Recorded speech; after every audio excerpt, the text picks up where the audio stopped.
Hello and welcome to the Tool Assisted Podcast. Today is the 20th of October 2019 and this is your host, the 8-Bit Beast. In this episode we're going to be talking about Sonic the Hedgehog on the Sega Master System. And this episode's a little bit different because I actually TASed this game, so it's just going to be me. I have a commentary of the TAS on my YouTube and the submission text goes into a lot of detail about what I actually do. So the majority of this episode is just me really wanting to gush about nostalgia of the Sega Master System growing up in the 90s and early 2000s, rather than getting super in-depth with the TAS. If you would like to hear specifically about the TAS on speedrunning, I'll leave a time link in the description so that you can check that out if you don't want to hear me talk about how great it was to grow up with this game. First off, I should address that you may notice that I haven't done any episodes in a while. This is mainly due to me actually getting a full-time job teaching maths and science, so I've been pretty busy lately, and part of the job involved me moving about 5 hours away from where I was actually living before, so it's been a very big change, but it's been for the better and I'm feeling pretty happy about it so far. The one downside is though having less time to do stuff like this, but I think it'll be less quantity but more quality, hopefully. Without further ado, let's get started. So, back in 1996 I was born, and my parents had a Sega Master System. This is probably foreign to a lot of listeners because if you grew up in somewhere like America, the Sega Master System wasn't very common. But in Australia, Sega was really what everyone was playing in the 90s. I actually didn't see a NES cartridge until I was about 15 years old. That's how uncommon it was for us. But anyway, my parents had this Master System and somehow we got our hands on a Mega Drive. In about, maybe when I was 2 or 3, so 98, 99, somewhere around there, we got our N64. And I'm really nostalgic for Banjo-Kazooie, Donkey Kong 64, Diddy Kong Racing, stuff like that. But I do vaguely remember a time where we only had the Sega Master System and Mega Drive. So this sort of nostalgic period is what I want to focus on in this episode, and really about kind of growing up with the Sega, but it was a bit later than what a lot of people would have grown up with the Sega. So, I mean, I was born in 1996, the Nintendo 64 was already out, but I actually played quite a lot of Sega growing up. Partially due to influence from my parents, but partially I just loved the system, even though I had these 3D games. I mean, I had an N64 from quite young, and a PS2 from quite young, but there was just something about these 2D games on the Sega that I kept coming back to, and I really was very fond of the system all through up until now. So, my earliest memories of the game was basically, I would play a bit of Green Hill Zone, but I was probably 3, 4, 5 years old, and I could never ever finish it. Never ever. Sonic 1 or Sonic 2 on the Genesis I couldn't finish either of them. So my poor mother, what I used to do was say, "Mum, can you beat Sonic 1 for me?" And she would have to sit down and then play through all of Sonic 1 on the Master System because I wanted to see the end of the game. I must have forgotten what the credits actually looked like because I made her do this so many times. She must be an expert at the game by now.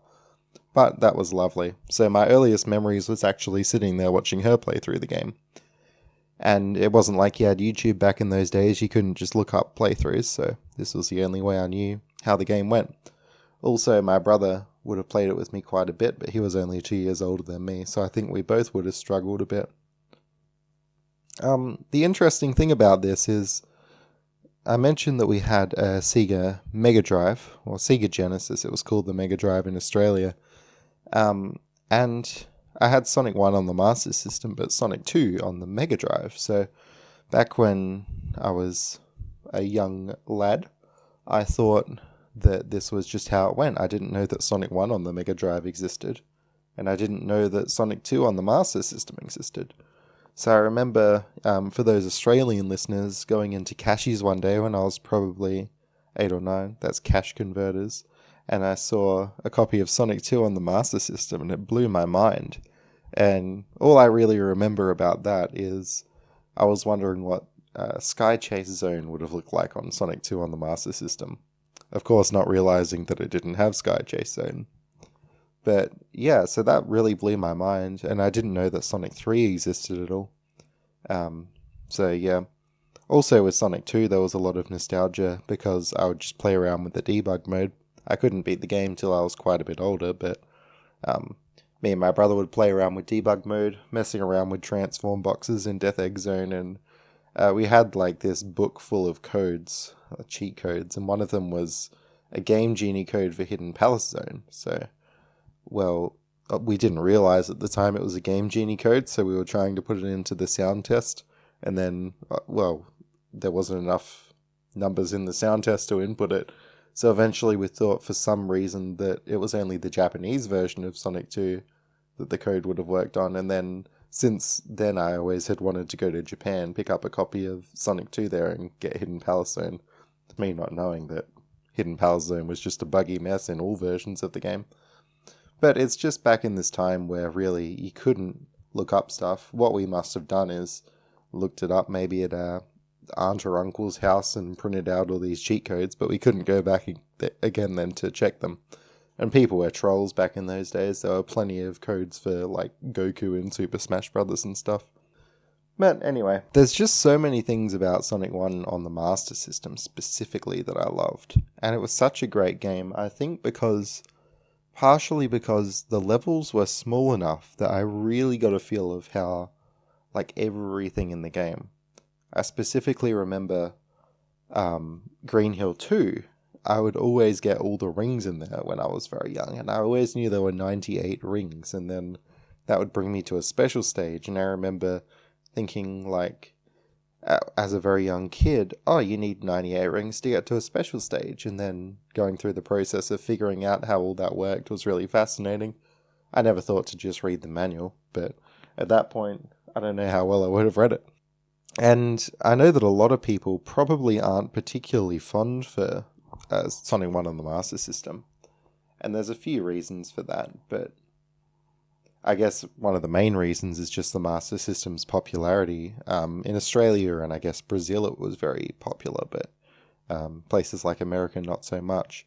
But if you actually sit down and play Sonic 1 on the Master System, that game is so good. Like, especially one thing that I'll point out is the music. In that game, you've just got classic tracks, like Bridge Zone is great. And then Jungle Zone music is just fantastic. Not only that, but Jungle Zone itself is designed so well. It really got me into the idea of, like, having a really good forest level in video games. So, like, for me, Jungle Zone was really, I want to say a little bit mysterious, like fairy tale-y and all that stuff.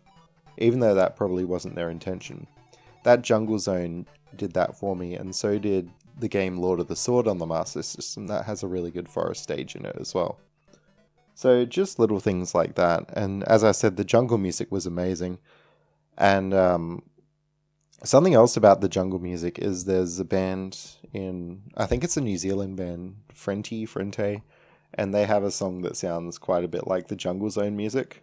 I remember when I was doing my very first TAS of Sonic, before I discovered podcasts, because, well, now I listen to podcasts when I do TASing, but I would listen to music, and I would stream TASing, and I remember basically having Accidentally Kelly Street by Frente on repeat when I was TASing Jungle Zone. So yeah, I got really into that.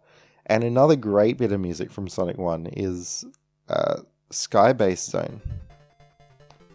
So there's this little track from Skybase 2. It is a ripper of a song. You only hear it for like 7 seconds in the TAS, but my goodness, whoever did the music for this game is just a genius. And not only the music, but just the design and overall goodness of the game is like, if you haven't tried Sonic 1 on the Master System, you gotta do it. And I feel pretty lucky because I feel like out of the two Sonic 1s, the Master System is better. And out of the two Sonic 2s, the Genesis Mega Drive version is better. Of course, those were the ones I had growing up, so there might be a little bit of bias there. But coming back, just like a few more stories, I guess, about me growing up with this game. I distinctly remember So we would always have these rumors, me and my brother, about what you could do in games. This was partly the culture of the internet and stuff, people spreading around false stuff, but there was one specific one in Sonic 1 on the Master System, and what it was is in Green Hill Zone 3, you get down to this area where there's this extra life, and then there's this really big long line of spikes. And if you try and jump over it, like, you just see more and more spikes, and of course you're jumping into spikes, so you die. But I remember my brother telling me that there was going to be knuckles at the end of those spikes, and then he would teach you how to glide, and then you could glide through all of Sonic 1. So there were just like lots of little fun things like that, like rumors that we would spread around between each other. And I remember when we got Sonic and Knuckles, the cartridge, and we had an adapter to get from Mega Drive to Master System. I remember making like a tower of cartridges that it went Sonic and Knuckles, then the Master System converted, then Sonic 1 on the Master System. And I was just really hoping that that rumor would actually come true. It didn't. The game didn't even boot. But that was just another fun thing you could do with the technology back then. And even these days, now that I'm a bit older and I've got more stuff, I do that same stack, but with like a Game Genie before Sonic and Knuckles, so there's like 4 cartridges high. But yeah, we just did lots of stuff like that. I specifically remember another one that my brother had come up with, is that he told me that it was something in Super Mario 64, and he said that you had to jump behind the waterfall in the castle courtyard or something. And we had heaps of rumors like that, also about Banjo-Kazooie, like getting behind the painting in Grunty's lair and getting behind that door in the beauty machine room. And especially, probably the biggest one in Banjo-Kazooie was in the room where you open Treasure Trove Cove and Clankers, there's this hole in the roof. And we would always think like, oh, what happens when you get up that hole? And we'd try all these crazy things to get up through that hole. Eventually getting the Action Replay, which is like a Game Shark, but in Australia. We moon jumped up through that hole. There was nothing there. But those games were really mysterious growing up. And that was part of what intrigued me about them. And just exploring every little inch of those games. And you could do that because the games were smaller. And you'd only get 1 game a year or something. Well, maybe 2, 1 for Christmas, 1 for your birthday. So you really explored every inch and appreciated that. And it was really quite a good time to be growing up. So another particular memory I have, and probably what gets us into speedrunning specifically of this game, is going up to our grandma and grandpa's place. And we'd have a couple of cousins. I don't know exactly how the numbers worked out. I suppose we only had 3 controllers for N64, because there'd be 3 of us playing Super Smash Brothers 64. So me, my brother, and our 2 cousins, there'd be 3 of us playing that, and then the other person would be playing Sega Master System. So we'd be playing either the Ninja or Alex Kidd in Miracle World. So that was a really fun memory. And another particular memory I have at my grandma and grandpa's is me and my brother going up there, just us 2, not our cousins this time, but we had this box of Master System games. And I think Grandpa had just fixed our Master System for us, something had gone wrong with it. But I distinctly remember on that trip playing Psycho Fox with my brother. And one of us would be on the floor, we'd be the pause button, and then the other person would be playing the game, and we'd take turns at that. And it was just a really good time, just sitting there playing Master System, spending time with Grandma and Grandpa. It was good stuff. But that particular trip is probably where my journey speedrunning this game began. Because I don't know what my brother was doing. I think he was sleeping in or something. But I had basically woken up pretty early. And I thought, I'm going to play Sonic 1. So I did. And I beat it. And then I thought, I'm going to play Sonic 1 again. And then I beat it. And then I thought, I'm going to do it again, but with all the Chaos Emeralds. And I did, and I beat it. And then basically what I did was I just kept playing it over and over and over, alternating between getting Chaos Emeralds and not getting Chaos Emeralds. And I must have done this probably 5 or 6 times before my brother woke up, and I think even after he woke up, we kept going doing that.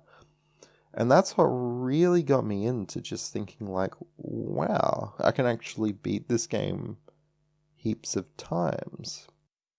So eventually what I did was I started thinking, well, like, how fast can I beat it? And speedrunning, like, I didn't have internet access, so I didn't really know about speedrunning.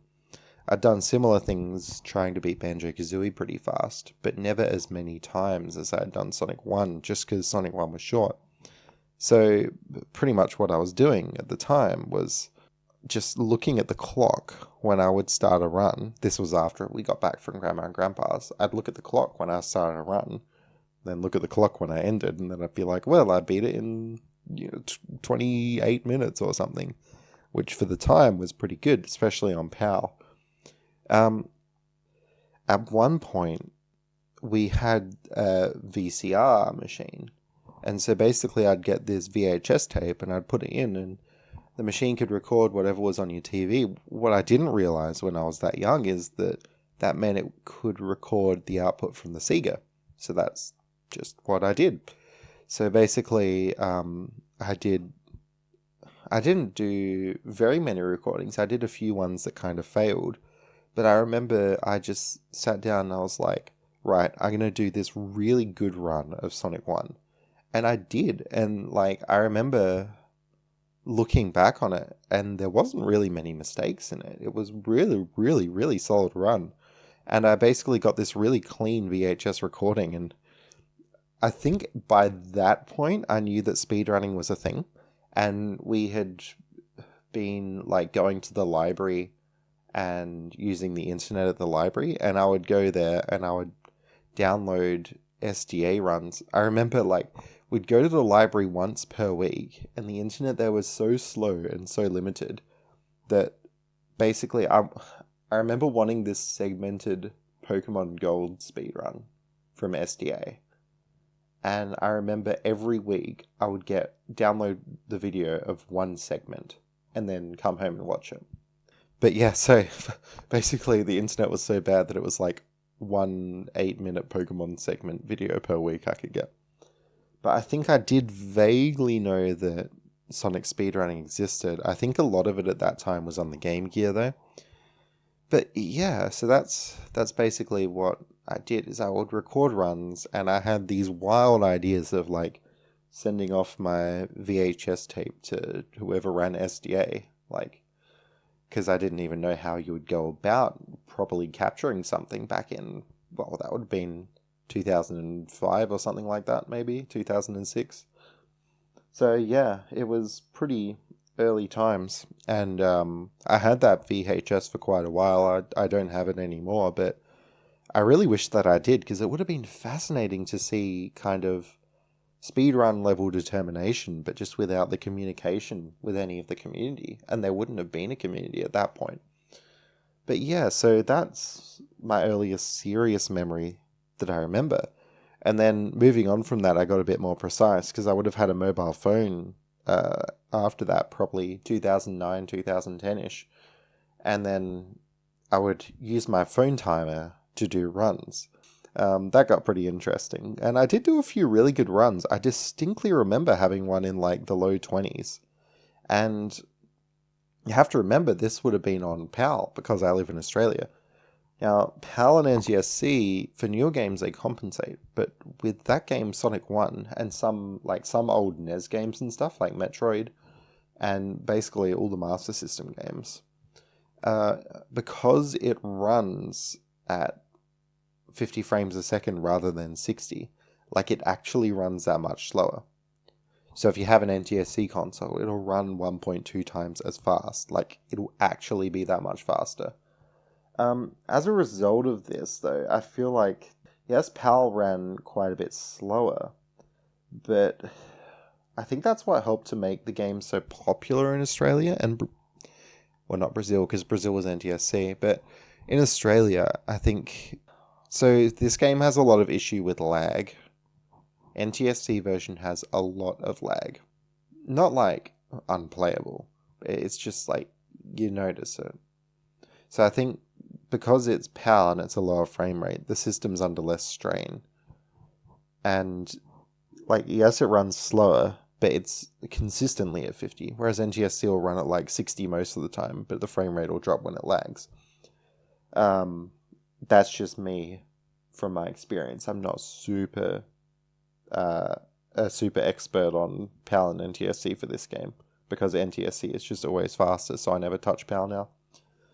But eventually it came to the point where I was, I think, about 20, and I had moved out of home, and I had the ability to buy things on eBay, a little bit of savings, so I thought, you know what, I'm going to take the plunge, and I'm going to buy myself an NTSC Sega Genesis. So that's exactly what I did, and it was actually pretty cheap. I got it on eBay. I think the whole thing with shipping was less than 100, which seems like a lot for a Sega, but you got to remember shipping is a lot to Australia. And I jerry-rigged some solution with cables, because getting NTSC stuff to run in Australia is a massive pain with all the power setup with the cables, because we have different power outlets. So I think it was some Master System cable that just happened to have the same voltage or whatever you need for NTSC stuff, and it would go into the back of the Genesis that I got. And I actually still have this Genesis today. I use it for whenever I speedrun stuff on Sega, and that's Genesis or Master System games, because I still have that adapter cartridge. And the beautiful thing about Master System is basically all the games, or most of them, are the same between regions, so like literally the same ROM. So I can plug in my PAL Sonic 1 with the PAL Master System adapter and play it on my US Genesis perfectly. Funny thing about this game as well is that the NTSC version is incredibly rare, and I think it's worth something like $500, whereas any other version you would just pick up for 10 or 20 bucks. I think because the Master System, I think this was the last US Master System game, so they didn't make very many. And the cartridge for NTSC is identical. The only reason that this game is so expensive, like the only difference, is this one sticker barcode-y thing on the box. Like, that's it. There's one expensive sticker. But yeah, so it's actually, I think, the most expensive Master System game, if I'm not mistaken, is US Sonic 1. So that's another fun bit of trivia. But anyway, so I think, yeah, the less lag is why it would have been pretty popular over here. I think it was built into some consoles in Europe. I'm not 100% sure. But yeah, it's just great. So anyway, back to the NTSC console. I got that, and I ended up doing some runs of this. And I got, like, good at it, RTA. So after I got NTSC, first thing I did was I did this run, and I have it up on my YouTube channel, the same YouTube channel that this video will be up on. And it was years and years and years ago. And I said, I think the title of the video was The Switch to NTSC, Not Just a Palcebo.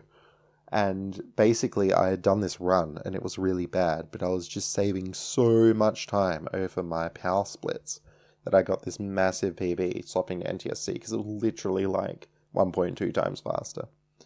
Anyway, so that gave me the confidence to do it. At that point, I had a capture card that my brother had gotten me for my birthday, and I'd already been doing runs of something. No, I think this might have been one of my earlier runs that I'd actually done. I don't think I'd done much RTA at this point, but basically I was able to capture this, and I thought, you know what, I'm actually going to take this seriously.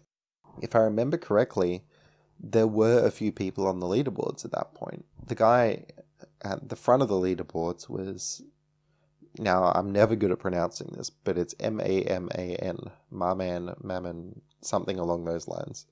And he's this French runner who's like amazing at the game, especially for the time, and he's still really into it and into a lot of the 8-bit Sonic stuff.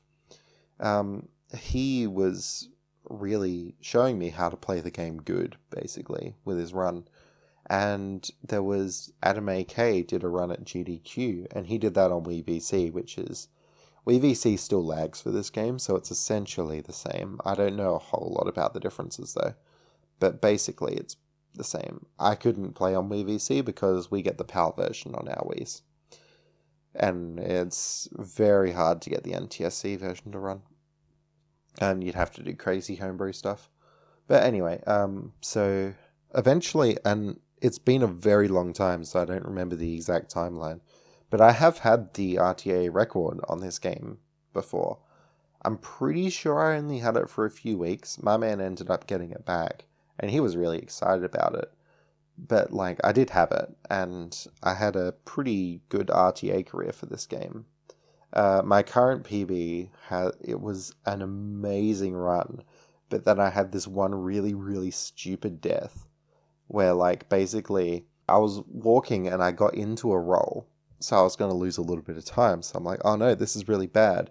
So I jumped out of the roll. But what I didn't realize was that right above me was this flame, which then killed me because I had no rings. So that cost me like 20 seconds or something. And that's my current PB because the run was just so good that I couldn't top it even with that depth. Well, I probably could, but I didn't feel like it. And as I've talked about a bit more, like, as I've talked about on this podcast, I do get super into RTA, but I try and stop myself because I'm more interested in what could be done rather than what my hands can do. So at that point, I sort of left it. And I think if I wanted to get back into Sonic 1 Master System, it would be really difficult because the runners since then have taken it so far. And like people like Fozon even pushed it to a whole new level, doing crazy stuff in Jungle 1 he did. And yeah, it's just ridiculous what they do now. So I was doing some pretty crazy stuff, especially for the time that my PBs were. But they've just pushed it so much further RTA now. And my TASes have helped them do that. But yeah, I don't think I'll be getting world record back anytime soon, especially since I prefer the feeling of TASing because yeah. Fozon has the record now. And yeah, I haven't touched the game since a year ago. And I'm off and on with it, but I'm probably like 48 seconds behind him I am. So my summer best probably isn't even lower than what he was doing. But there are some crazy RTA things you can do. Like, for example, in Bridge Zone, you can kind of take the gamble on what side Robotnik's going to come up on. And if you do that, you can save maybe 2 seconds. But if you fail that, then you die. So it's pretty bad. Anyway, I just wanted to really highlight the fantastic community. It's grown so much since I first became a part of it. And the Discord is always really active and positive whenever you're talking about sciencey stuff with this game or any of the 8-bit Sonic games.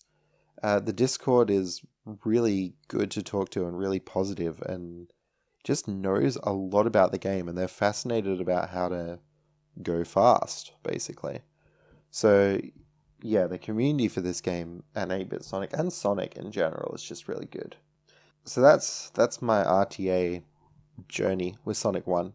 And this is about the point where I can really stop talking about my personal growing up and experience with RTA and get really into the TAS stuff. So, when I joined the community, there was one TAS, and it was of the Game Gear version, and it was by someone called S-Grunt.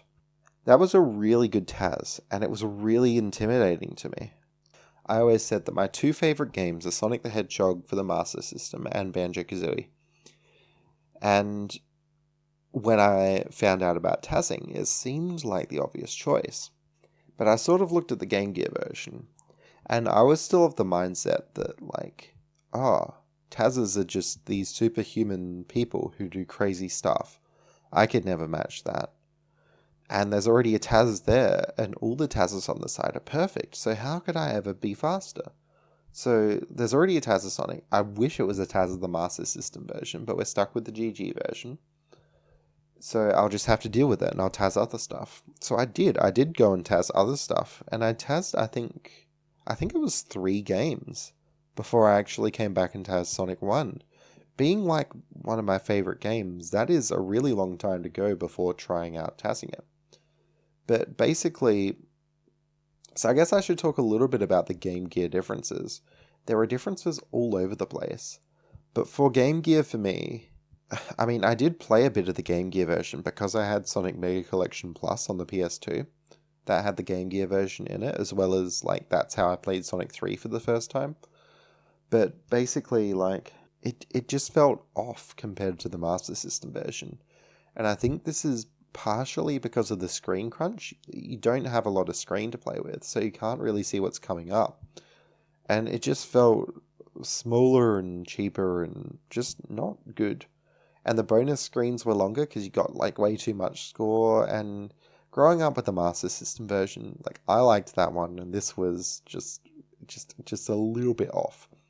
So I'm not super keen on the Game Gear version, but these days, because I love the game so much, having the Game Gear version there as kind of like a separate category is really good, because it gets me to explore the game even further than if I just had normal Master System.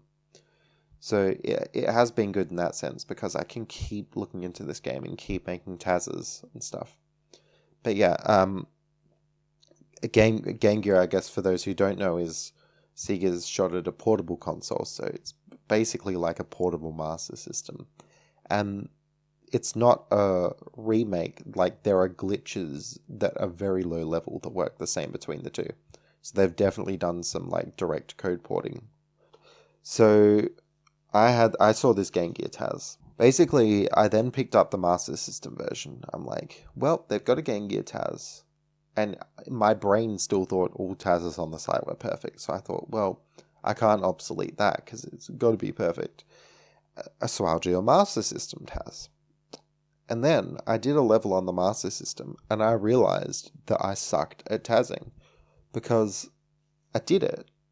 And like, there are a few people who had tried to do TASes of the Master System version, but they weren't published on TAS videos. So I really closely compared it to those TASes, looking at game time and stuff. And I also compared it to some RTA speedruns. And I just wasn't getting, like, sometimes they were ahead of me. Oftentimes I was ahead of them in the first level because I understood the basic tech in Sonic 1, but yeah, they just kept getting ahead sometimes. And I'm thinking like, whoa, what's going on here? And it's hard to say looking back then why that was, but now I have a really good understanding of what to do, and I'm confident that my TASes of that game are, if not optimal, really close to optimal. And it would be unlikely to be beaten by RTA or another TAS, unless that person was either really experienced at TASing or knew a lot about the game. With the slight modification of talking about lag, because lag is crazy hard to optimize. But yeah, basically I sucked. But it was at that point where I really started doing a whole bunch of research and I found out all this stuff about TASing this game.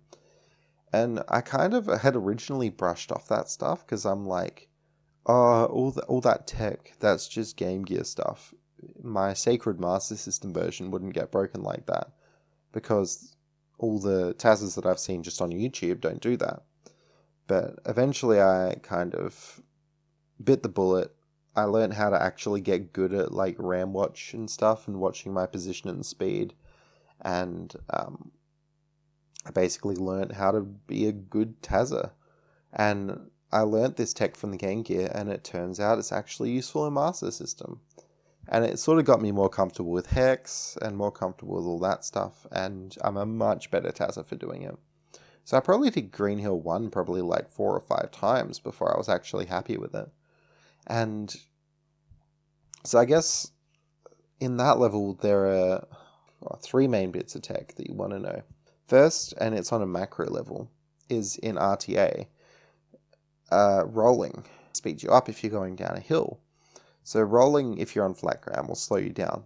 But if you're going down a hill, and it's been a while since I've TASed this, but I don't think you have to hold right, but I always hold right, it'll speed you up.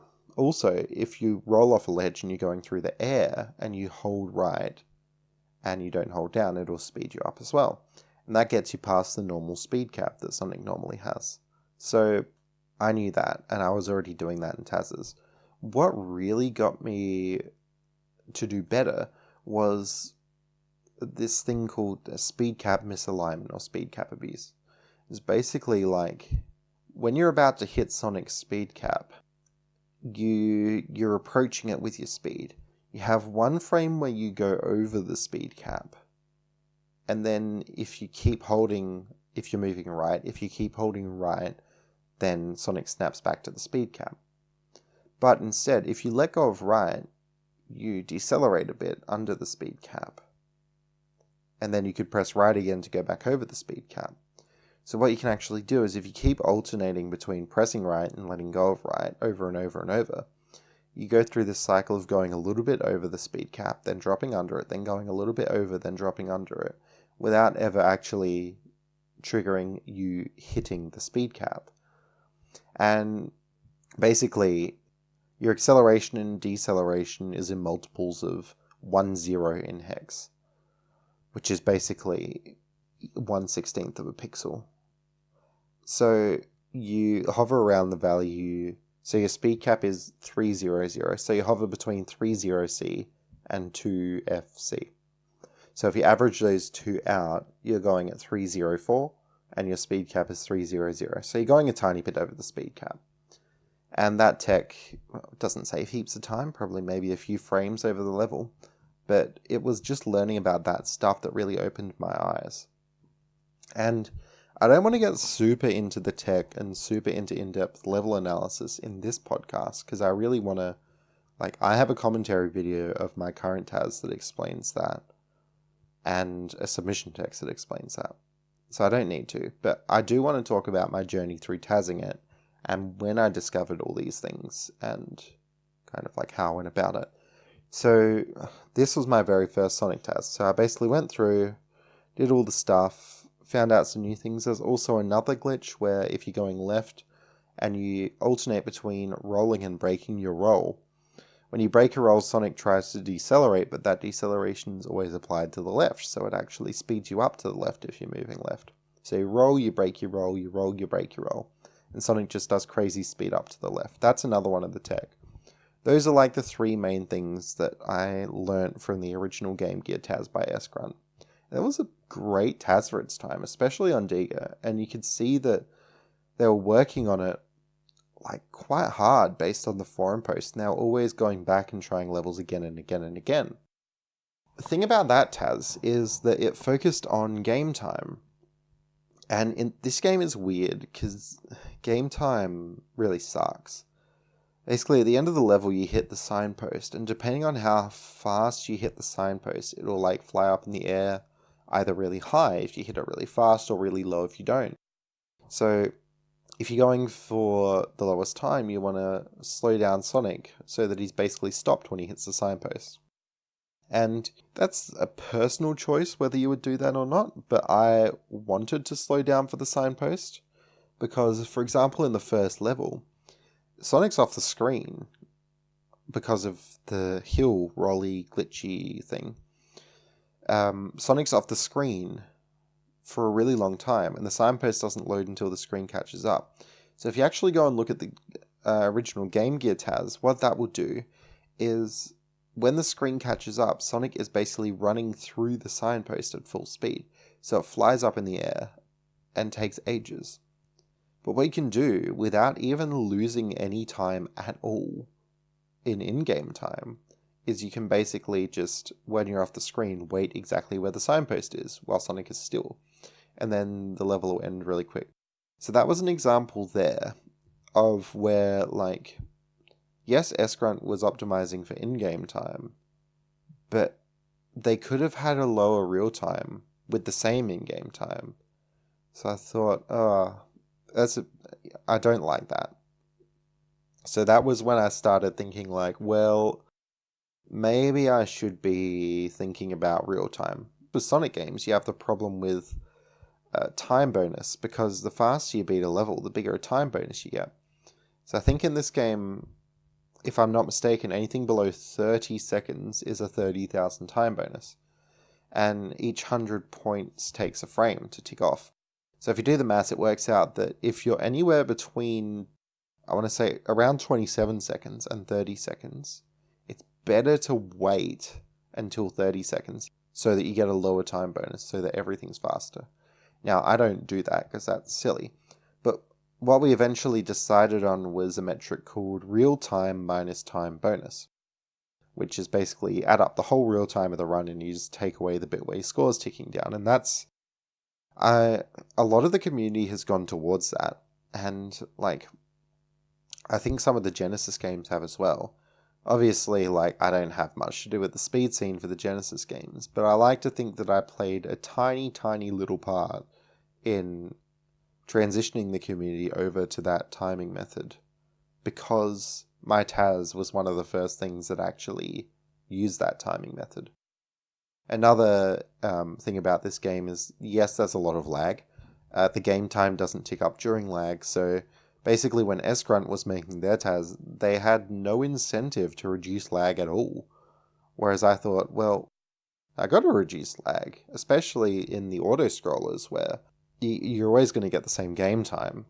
So why not actually, like, reduce the lag while you're doing that? And if I were to make an actual TAS for lowest game times, it would be really, really hard because you'd have to do all this weird stuff managing lag. And there are some levels where lag behaves really weirdly with the game time. I think, and I'm not 100% sure on this, but I think you can create lag in... Because Act 3 of each level behaves really weirdly with lag. I think if you create lag during Robotnik fights, because they're basically auto-scrollers, if you create lag there, Robotnik doesn't slow down, but the game time does. Now, I could be really, really, really wrong on this. But if that was the case, and it might be, then you would basically be trying to create as much lag as possible in those fights to lower your game time. And that would be like really weird and really hard to optimize. So, yeah, I made the decision for RTA minus time bonus. Anyway, moving on.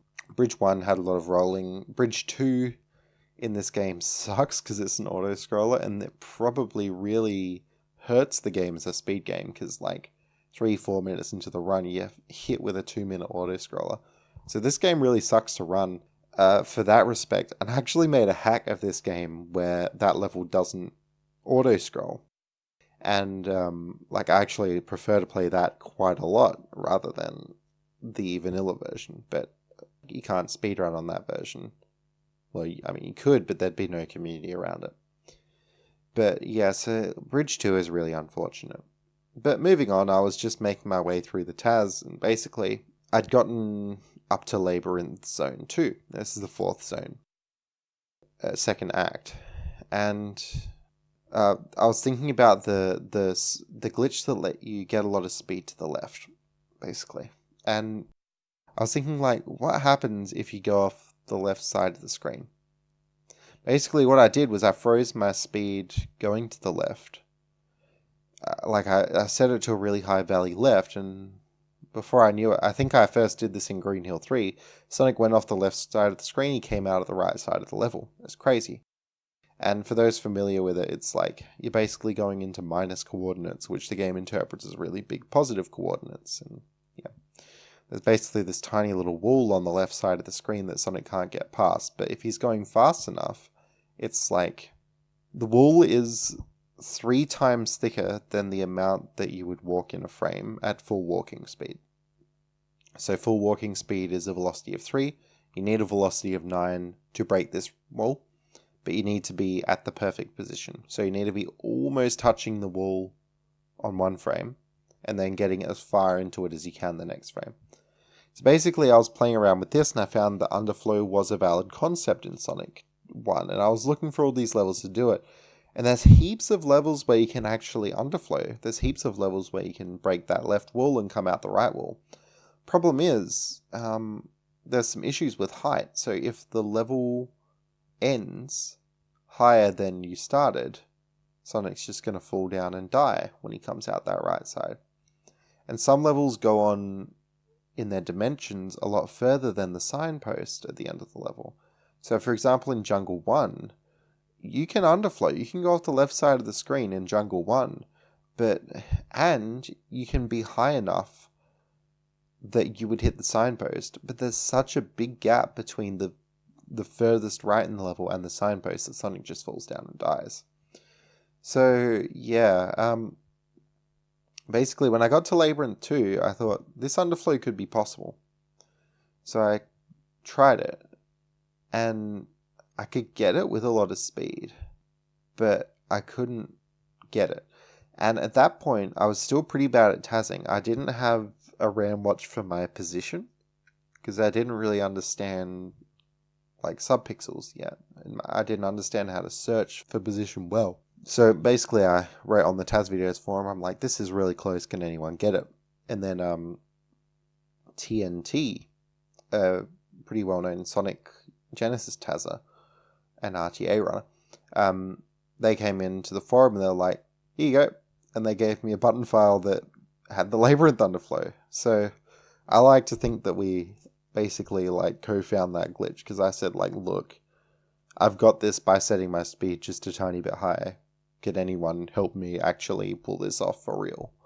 And then TNT obviously had a way better understanding of position and subpixels than I did, and then he like put those final pieces together and pulled it off. So if it wasn't for their help, like maybe I would have got it eventually, but at the same time, like I would have been stuck and maybe demotivated and not done the TAS.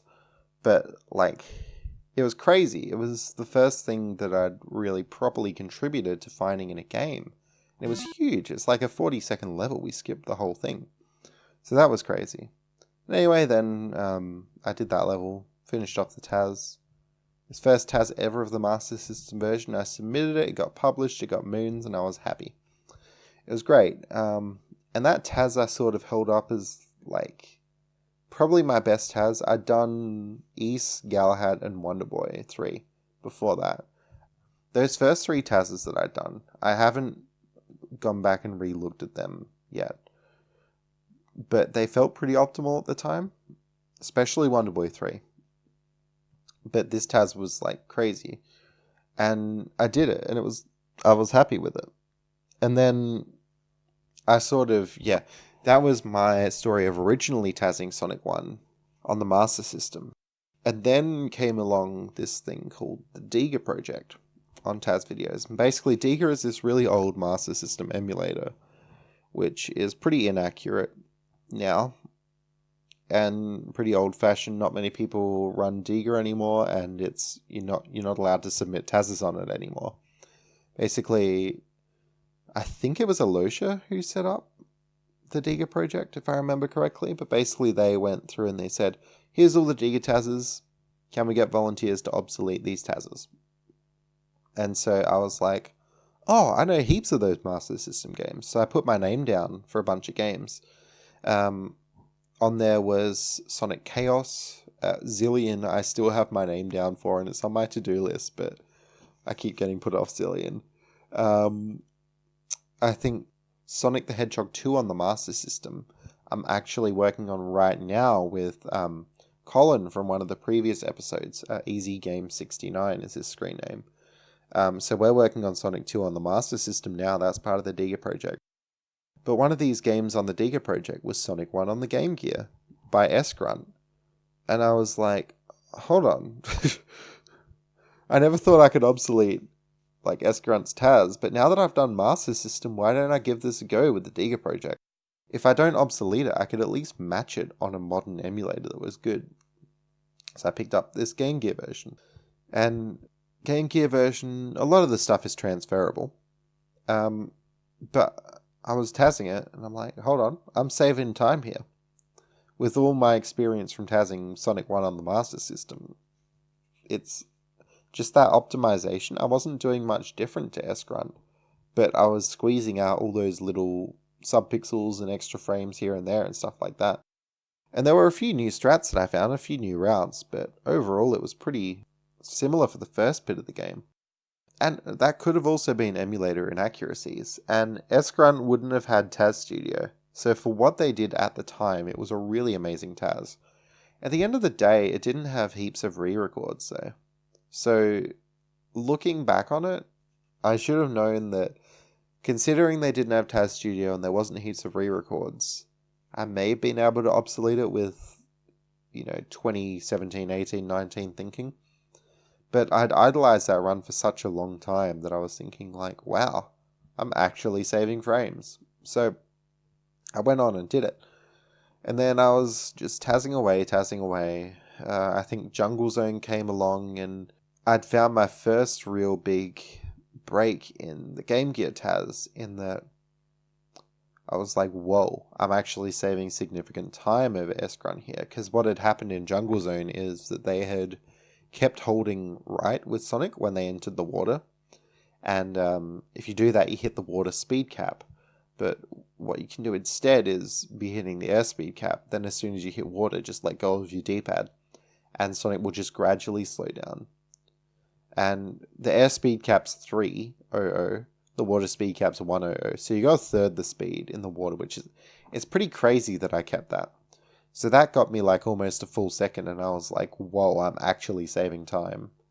Like proper seconds over this Game Gear TAS. And then, a few seconds in the level after that, which was probably a day of TASing, my mind was blown even further because I discovered this other glitch. And this glitch I'd call Spring Roll, because you're rolling off springs. Basically what happens is when you jump onto a spring, you get this one frame where Sonic can do a roll. And then he bounces off the spring while he's rolling. And Sonic, when he's rolling in the air, builds up a lot of speed. So this spring roll saved like 2, 3, or 4 seconds in Jungle 1 because there's this upward spring. And it's like, wow, okay, this is great. But then I thought, hold on, there's a spring in Green Hill too. And I'm going to have to do a spring roll on this. So basically, when I found that glitch in Jungle 1, I went back to Green Hill 2. Jungle 1 being I guess it's the 7th level in the game. Green Hill 2 is the 2nd. So I basically lost half the TAS because I found this glitch. But I went back and I did it. And I think in a few of those early levels, I'd save maybe 1 or 2 seconds over S-Grunt's TAS. But in Jungle 1, with the water thing and with the spring roll, I saved like heaps of time.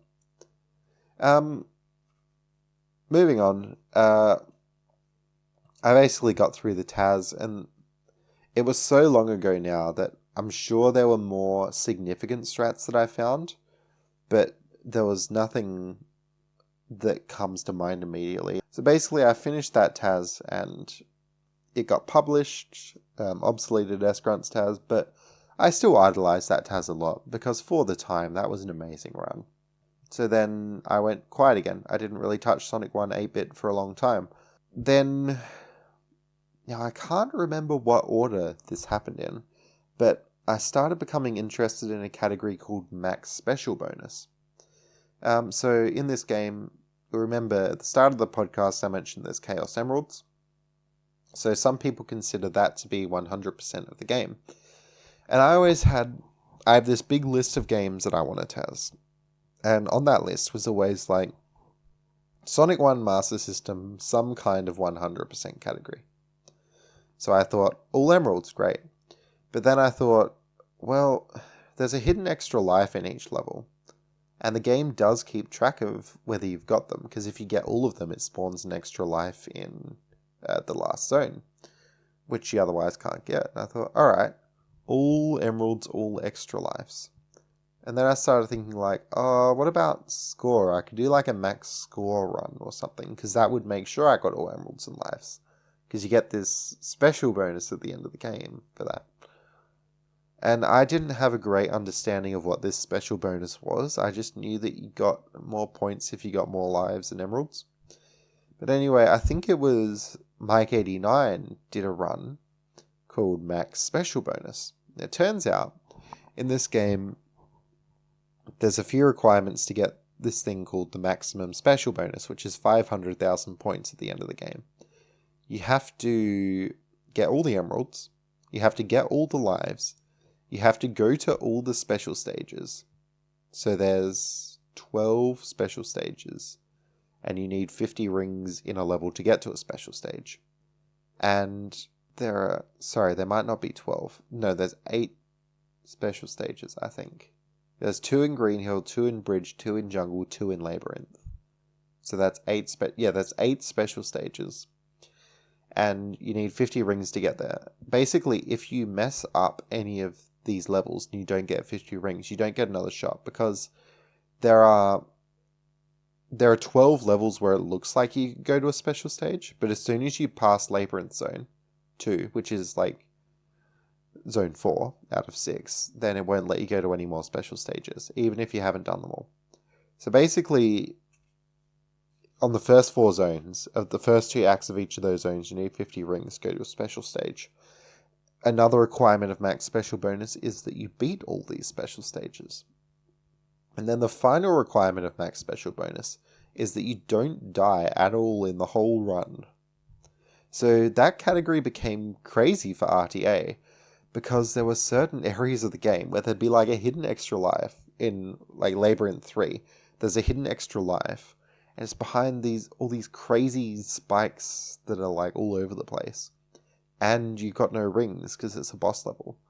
And you got to do it without dying, because if you die, you don't get your max special bonus. So what we actually did in RTA for a while was take a bubble in there, just because they carry across levels. But yeah, so this category is crazy. Mike89 had the record. And basically what I did was I grinded out this category. And I'm pretty sure what I did was I did a lot of practice. So I had a few ROMs on my EverDrive that I basically hacked to make certain levels the first level. And so on my EverDrive on my Sega, I'd practice. So I'd boot up this ROM and it would be like, Skybase is the first level, or Labyrinth 1 or Labyrinth 2 is the first level, something like that. So I'd practice max special bonus. And there was this Sonic marathon coming up. I forget what it's called. But basically, I decided to be a part of that, so I'd stream my run, and it would be a race. And we were doing max special bonus for some reason, because I don't know why they decided that, but we were doing max special bonus. And I thought, wouldn't it be funny if I had like a really bad PB of max special bonus? And I did all this practice before the run, and then I got like this massive PB in the run, and like that's exactly what I did. I think I lost 30 seconds somewhere in the run. But apart from that, I did this race in this marathon, and I got this huge PB. It was several minutes, and it was actually the world record as well, because I had managed to bop Mike 89. So yeah, that was pretty good, because no one had really touched the category. I don't think it was even on, like, there was no leaderboard for it yet on speedrun.com. So yeah, I had the world record in that for a while. Since then, people have beaten me, and people have taken it to crazy new heights, but the reason I bring up this category is because I actually then decided to make a TAS of the category. This TAS, there was a lot of ring routing. It was very difficult, and the special stages had some crazy stuff going on. But I won't touch on it too much. It was on the Master System, and I wouldn't mind going back to the Game Gear and doing a Game Gear max special bonus one time. It was entertaining and it was great, but there's nothing that I can really say on a podcast that will convey that. So I'd recommend just go and have a watch. But that went past. That task was done. It was submitted. I was happy with it. And I moved on. And I could tell when I did max special bonus, there were a few instances where I was like, I think my original TAS on the Master System was a little bit suboptimal. I even got this feeling when I was TASing the Game Gear version a bit. Nothing major, but a few little things. The biggest thing was, in Scrap Brain, there's these doors that if you get close enough to the doors, they'll open. And basically, like, I thought it was best to walk under the doors, because while Sonic does have a taller hitbox, rolling slows you down. So S-Grunt's TAS rolled under the doors, and I did like one test of it, and because I sucked at TASing at that point, I was like, this is slow. So I just walked under all the doors. In the Game Gear version, I found out it was better to roll under the doors, just like S-Grunt had done, because I understood the position then and I could actually check my position properly. And then I thought, well, that must just be a Game Gear thing. But when I got to doing Max Special Bonus and I had programs like Scripthawk helping me, I realized that I messed up in that first TAS and that I should have been rolling under these scrap brain doors the whole time. Because rolling makes your hitbox so much shorter, you get under the doors a lot earlier than you otherwise would have. And yes, rolling kills your speed a bit, but it's definitely worth it to get under the doors sooner. So there were these little things that were telling me maybe I should revisit my original Master System any percent TAS. But nothing really was major yet, because I would have only saved like 3 or 4 seconds, and my TAS was a little bit over 15 minutes, so yes, it would have got me under 15 minutes, and that would have been great. But TASes take a long time to do, so I wasn't willing to take the plunge just yet. Until a bunch of RTA runners, including myself, started getting this really weird glitch. And this glitch was the reason that I ended up redoing the TAS, and it's also the reason that I wanted to make this podcast episode, because this glitch is really fascinating, and on the surface it doesn't seem that big, but there is some crazy stuff going on underneath it. And I think if more people knew about how crazy this glitch was, then the TAS would probably get a lot more attention, as well as the whole speed scene. Basically, and you can read about this in more depth, as well as see the original runners' examples in my submission text for my, I forget what the exact time is, but it's 14 something on the Master System. Alright, basically what was happening is runners were working along. This mainly happened in Labyrinth Zone. And all of a sudden, Sonic would just get this crazy speed boost to the left or to the right. Like, massive. Huge. And Labyrinth, your speed is like 100 underwater. This was hitting speeds of like 6, 7, 800, something like that. So, almost 2 or 3 times your normal walking speed on air. And it would have been like 7 or 8 times your walking speed underwater. Then there are a few more videos in Skybase Zone on the Game Gear. I think Greenerlink had a video of basically this invisible spring. So in Skybase Zone, they landed on the flying platform, and Sonic just got pushed off with this massive speed boost. And then furthermore, there was another video of a runner in Bridge Zone, and it was the auto-scroller, Bridge 2, and they basically rolled across the bridge with all the falling bridge pieces. And then they got a spring effect that bounced them upwards. Like really high upwards. And that was just crazy. Because we'd seen left and right before. And it was, like, because it was underwater, you slowed down quick. So we didn't think it was a huge deal. But getting bounced upwards like that, we're like, hold on, there's something going on here. So I collected like 8 or 9 clips of this glitch, but I could never recreate it on emulator. Eventually I tried, and basically what happened was I used this bridge zone thing as a model, and I just tried rolling across this bridge with the falling pieces over and over with subtle, minute differences. And it happened on BizHawk, so on emulator with a button file, I got the glitch. Sonic flew up into the air, and we're like, what, you're just on a bridge, why are you flying up into the air? And then I sat on it for maybe a few weeks, did not know what the heck was going on. And basically, like, it wasn't for a while until we figured out what was going on. I figured out that you could use pausing to kind of manipulate whether or not it would happen, and that it had something to do with lag. But basically what cracked it was that Isotage, my brother, he started actually looking through the disassembly, and actually not only him, but Trezm, CHREZM, and ICY, and Isotage, my brother. Basically, the 4 of us just went to work looking at the code of the game, figuring out this glitch. And I also need to give a massive shout out to Kroc, KROC, because they made a disassembly of the game. So we actually had the code to look through. And it was just... So, these other people who were helping know a lot more about assembly code than I do. But basically what they did was they gave to me basically this chunk of code that they're like, here it is. This is what's happened. Like, this is where the glitch is happening in this chunk of code. And I'm like, okay, cool. So basically I had this chunk of code and I basically learned Z80 assembly to try and figure out what the heck this code was doing and why I was bouncing up. And I distinctly remember we had some course at uni and we had these seminars that went for like, I don't know how long they were. They were either half days or there may have even been full day seminars.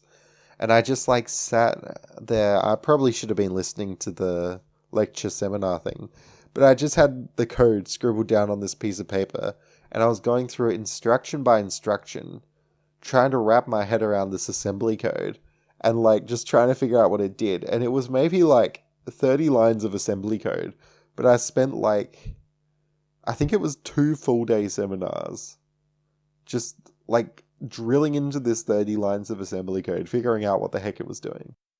Now, it was Isotage who basically figured out why the glitch was happening. Now, what was happening is, so the master system has its RAM divided up into these banks. I think there are 16 banks, if I remember correctly.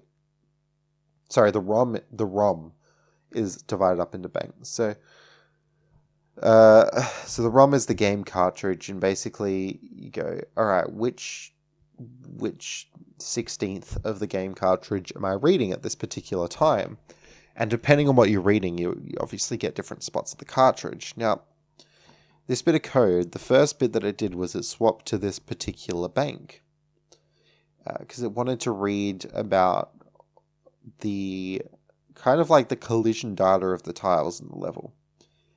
There's this other thing that can happen, and it's something to do with the animations, but it's basically called...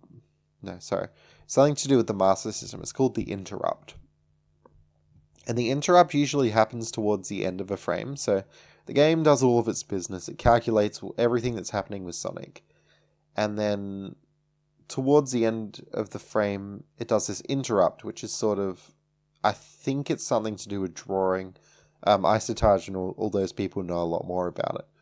But basically, like, the laggier your game gets, the longer it's going to take to run all this code that's happening in the game. And the closer this is going to get to clashing with the interrupt. So I sort of visualize it as the interrupt moving earlier in the frame, but I think it's all the other stuff getting pushed later in the frame. But basically, what causes this glitch is this tiny little 30 instruction line of code. If the interrupt happens in that code, so you got to cause a really specific amount of lag. If the interrupt happens in that code, the interrupt actually swaps the bank to like a different bank. It always swaps it to, I think it's bank 2. So what your 30-line block of code does is it loads a particular bank, like depending on what the level is. And then the glitch is that you get the interrupt and it swaps it back to bank 2. But then that 30 lines of code then continues after the interrupt happens.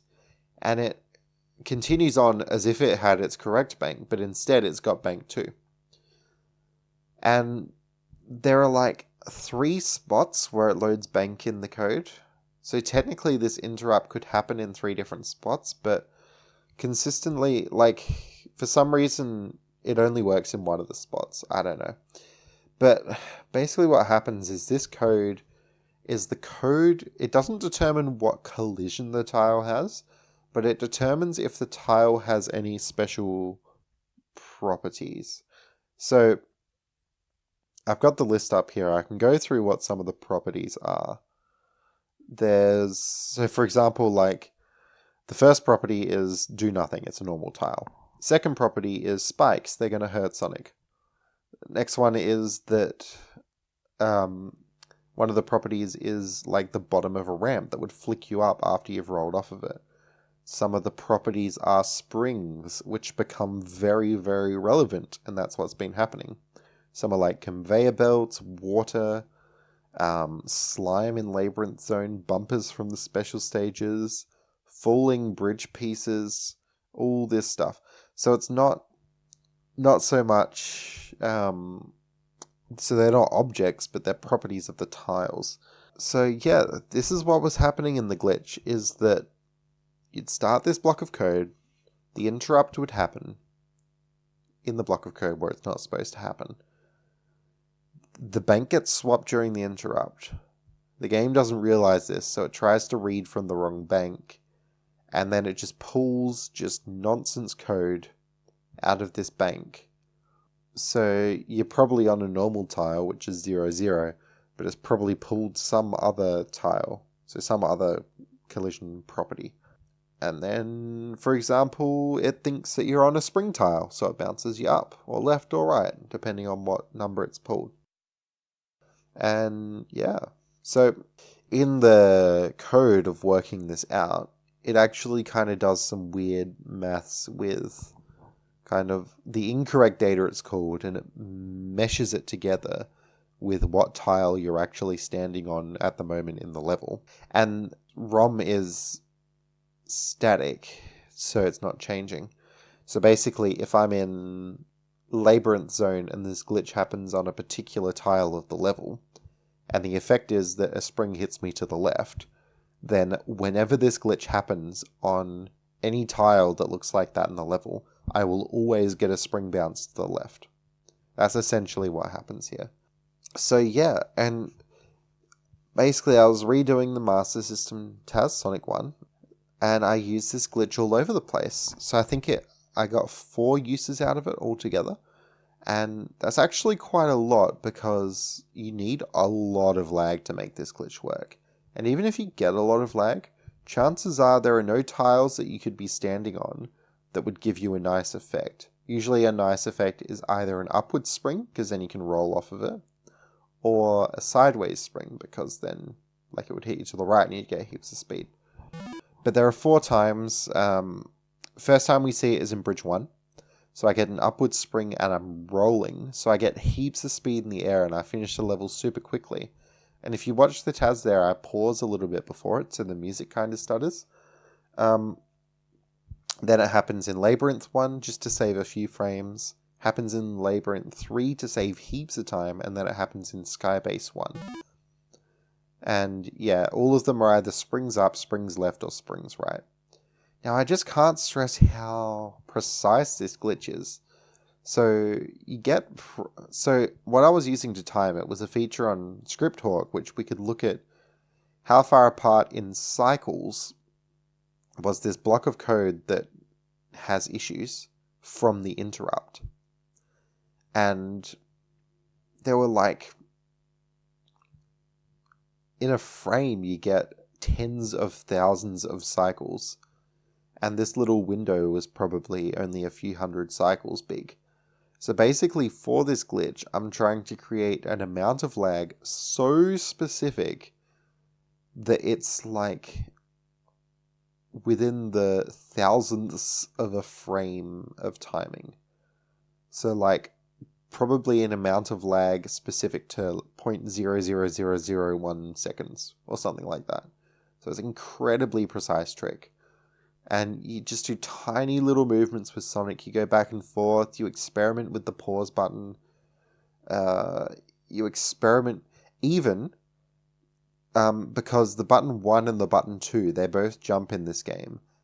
But depending on whether you press 1 or 2, causes minutely different amounts of lag, down to the cycle. And that can be used to set up this glitch. So it's incredibly precise. There's no way people are finding a setup for an RTA. It's just crazy. And that's kind of why these days I'm so passionate about this TAS, because that glitch is just incredible. Another glitch that I found when I was redoing Master System is I got a slight variant on Spring Roll for the... So on Game Gear, it's easy because you just jump onto a spring and you roll. But on Master System, you either have to roll onto a spring, or you have to spring up, then come back down. And then when you come back down onto the spring, again, you can roll. So there's like sort of a version of spring roll on Master System, but it's not as good as the Game Gear one. But that improved a lot of time, like especially Labyrinth 3. And I think I used it in Green Hill 2 as well. And in Green Hill 2, I completely changed the route as well. But there's a lot of stuff over the TAS, but I've got a commentary, and so I won't go too much into each level. But one thing that I really want to cover before I wrap up this episode of the podcast is an extension of this bank error solidity type glitch. If you have a look at the table of things, so I said there's like spikes, slime, water, springs, all that. There's one which are the teleporters in the game. And these are used sparingly. They're used in Scrap Brain 2. There's like, I think 3 or 4 of these teleporters that either move your location or send you to a different room. And then there's one teleporter, which is right at the end of the game. And that sends you to the finishing cutscene. All of these have a solidity type ID value of OB. So the way it actually determines, so you step onto an OB tile. This is what the game does. It looks at your coordinates, your position. And then depending on your position, it'll do like whatever action it's going to do. So there are no 2 teleporters in the game which have the same X and Y coordinates, because that would mess with the code. Basically, though, what could happen is if you could get into... And it's not a precise position. It's like your position to the accuracy of like a tile. So you have probably a square, probably like maybe 4 or 9 Sonics big that you could stand on and have this work. So alright, here's what you need. You need a lot of lag. You need the solidity type value glitch to give you the idea of 0B. Now remember I said that when you're standing on a tile in a level, that tile will always give you the same value. So if it's bouncing you left with a spring, you will always get bounced to the left with a spring if you get this value. So you need to be on the tile location where this teleporter is. The tile needs to give you 0B, and you need to have enough lag to trigger the glitch. If that happened, it completes the level for you, and it makes it so that there are no bonus screens for the rest of the run. And later on, it would skip some other levels. So I think some of the Scrap Brain levels get skipped. But basically, if you could get this in Green Hill 1, all that stuff that would be cut out saves you, I think, something like 5 minutes. Also, if we could get this in a longer level, like the 2-minute auto-scroller of Bridge Zone 2, then it would finish that level for you. So it could save like another 2 minutes on top of that. That's how insane this glitch is.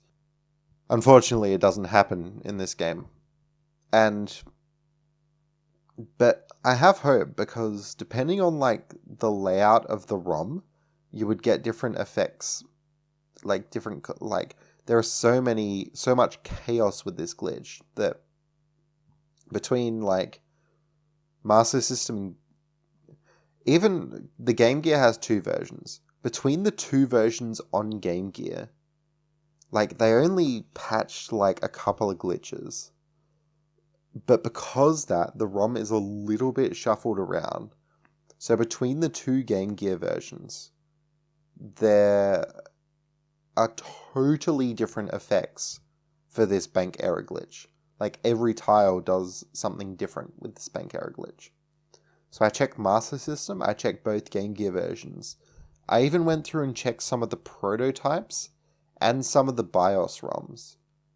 And I checked every level, went to the coordinates of that final teleporter, and I checked if this glitch would give you OB, which is what you need for the teleporter type. And it didn't. So that sucked.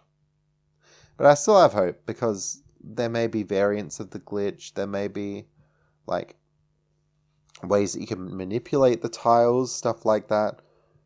The closest that I got was in Green Hill 1 on the Master System version.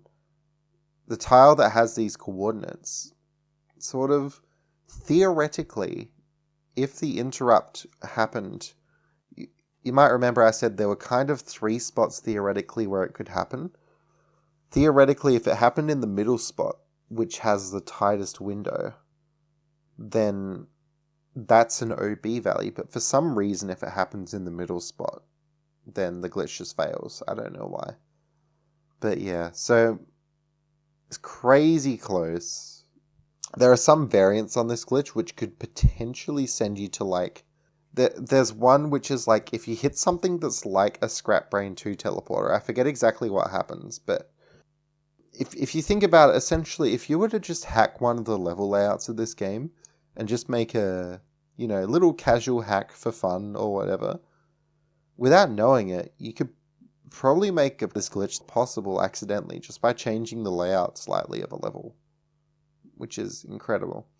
And just what sucks about this glitch, though, is the coordinates where you would get the end of game warp are kind of in weird spots, so they're hard to reach. But one day, maybe, if we look hard enough and triple check every area, maybe this could happen. So I think that'll be it for me talking about Sonic 1 on this podcast. I'm really excited about it. It's a great TAS, and I did a commentary for it, and the commentary is a lot more coherent than what I'm saying now. So I'd really recommend you check it out. So it's like Sonic 1 Master System, it's the times 14 something, and I'd recommend my version on YouTube where I've commentated it. I also cut out the bonus screens because they're long and boring to watch. Only thing that sucks is the auto-scroller, but you get through it pretty quick. Well, you don't, but you can always skip it on the YouTube video or something. I do have some lag reduction strats in there too. But anyway, thanks for listening to this, and I was really excited about this to talk about all my nostalgia with the game as well. It's a really fantastic game, and if people like this episode, just me talking about my experiences, I've TASed quite a few games, and I have a lot of really fond memories of growing up in the early 2000s, just in this sort of scene and community. So if people are interested in hearing more about that sort of stuff, I'd love the feedback. And yeah, as always, thanks everyone for listening, and I'll see you next time.